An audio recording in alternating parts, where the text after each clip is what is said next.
Hello everybody, welcome back to HardReset.Info channel. In today's video, I'll show you how to easily manage show warning settings on your Canon i-SENSYS M650 series.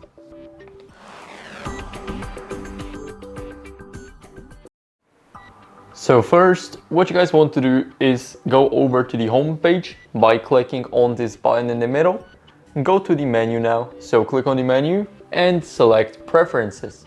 Now here go to the display settings, and right here we need to scroll until we see the show warnings. So I misclicked, so let me go back.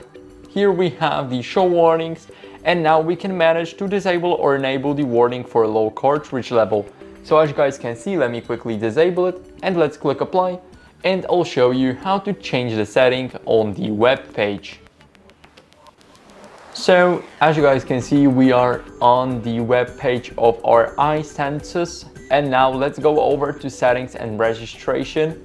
Here we need to go to the display settings, and right here we need to click on edit. And as you guys can see, here we have show warnings section. So here we can show warnings when cartridge levels are low. So here we can enable it. As you guys remember, we disabled it and now it's disabled also here. So now we can enable it, click OK. And when we go over to our printer, then we will see that this setting is back to on. So that's basically it. I hope this video helped you. If it did, then leave a like, sub and a comment, and I'll see you in the next one.